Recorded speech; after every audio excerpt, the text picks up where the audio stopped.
Bienvenue dans Itrema, la chronique littéraire de Philippe Foussier. Itrema, une émission de la radio de l'UFAL, Laïcidad. Itrema, des rendez-vous littéraires à retrouver tous les lundis à midi pile. Pour ne rien rater des chroniques de Philippe Foussier, abonnez-vous à Itrema et vous recevrez votre émission hebdomadaire directement sur votre boîte mail. Bonjour Philippe. Bonjour Emmanuel. Philippe, rappelez-nous, quel est le fil conducteur de Itrema? Qu'est-ce qui lie vos choix de chroniques? Écoutez, j'essaye de trouver des ouvrages, des livres plutôt parus récemment, qui sont en lien avec les préoccupations que j'imagine être celles de nos auditeurs, c'est-à-dire les adhérents ou les sympathisants de l'Union des familles laïques. Donc on y trouve beaucoup d'ouvrages qui sont en lien avec la laïcité, mais aussi avec des faits de société, avec l'histoire politique et sociale. Voilà, parfois on peut y trouver d'autres formes d'éclairage.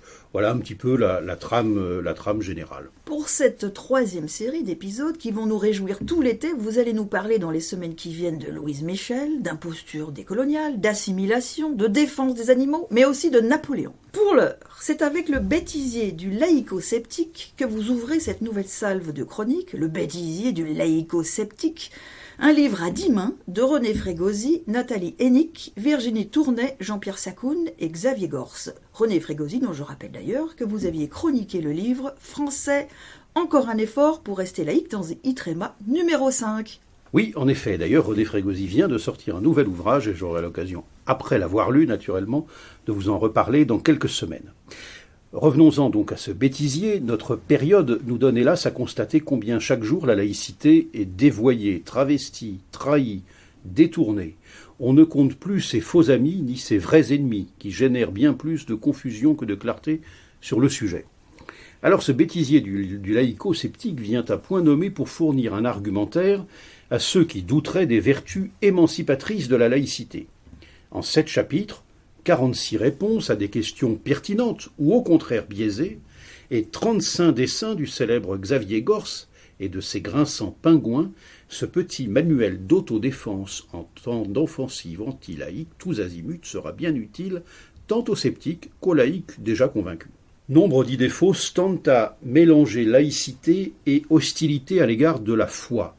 Les auteurs nous rappellent que la laïcité lutte contre la prétention des religions à imposer des modes de vie et de pensée et à se constituer en principe d'organisation sociale, voire politique. C'est ainsi qu'on peut parfaitement être laïque et croyant, et même pratiquant, laïque et s'imposer à soi-même des règles de vie en cohérence avec cette pratique spirituelle, mais sans astreindre ses semblables à se conformer à ces mêmes règles. Alors on se référera volontiers aux réponses adressées à ceux qui assènent que la République est laïque, mais que la société ne l'est pas, ajoutant souvent d'un ton docte que la laïcité de l'État n'est qu'une neutralité. Alors, nous disent les auteurs, oui, la société est laïque parce qu'on y respire un air de liberté et d'égalité qui n'existe nulle part ailleurs. Et non, disent-ils, la laïcité n'est pas neutre car elle prend parti en faveur de la liberté de conscience. De surcroît, depuis 1905, non seulement la société française n'a pas remis en cause la laïcité, mais elle s'en est emparée pour en faire une forme de sécularisme émancipé. Fin de citation. Et nos 4 auteurs, René Frégosi, Nathalie Hennig, Virginie Tournay, Jean-Pierre Sacoun, de conclure sur ce point, la laïcité existe en tant que principe parce qu'elle est plébiscitée en tant que conduite sociale. Itrema, la chronique littéraire de l'UFAL, l'Union des familles laïques. Et dans ce bêtisier du laïco-sceptique, il est aussi question de l'école?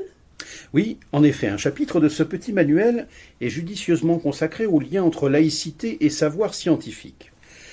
Les auteurs nous disent, à partir du moment où les convictions religieuses sont intégrées dans les contenus scolaires, la séparation claire entre ce qui relève de la connaissance et ce qui concerne les croyances de chacun se trouve menacée.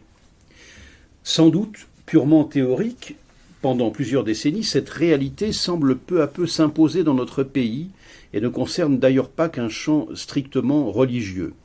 Or, nous disent les auteurs, à l'instar de ce que furent jadis les sciences prolétariennes ou les mathématiques ariennes, des militants revendiquent aujourd'hui de s'appuyer sur des données intersectionnelles ou dites écoféministes ruinant ainsi toute possibilité d'élaborer un langage commun et encore moins un partage des savoirs et des connaissances. On rejoindra aussi les auteurs lorsqu'ils préconisent une recette pour inverser la tendance des temps présents, une recette adossée à leur foi laïque dans le caractère performatif de l'exemple donné. Ils nous disent ainsi que les maîtres, que les décideurs, que les politiques se remettent à parler et à agir en laïque, et on verra combien il est aisé d'unir de nouveau le peuple autour de ses principes de gouvernement et de ses valeurs sociales. Fin de citation. Voilà pour ce petit livre de 160 pages, 13 €, paru aux éditions Minerve avec le soutien du Comité Laïcité République. Donc le bêtisier du laïco-sceptique, René Frégosi, Nathalie Hennick, Virginie Tournay, Jean-Pierre Sacoun et Xavier Gors pour les Pingouins. Merci Philippe. Merci à vous. La semaine prochaine, vous nous apportez votre éclairage à propos de 2 livres. La fille de Napoléon, de Bruno Fuligny. Ce sera un peu votre Minute People, Philippe. Étonnant parcours que cette fille surprise de Bonaparte. Le 2e livre, quant à lui, est issu d'une édition établie par Claude Retta et s'intitule Louise Michel, Mémoire, ou comment cette grande dame de la Commune de Paris, dite la Vierge Rouge, se raconte. Itrema est à présent terminé. Merci de votre fidélité. À lundi prochain, Philippe. À lundi.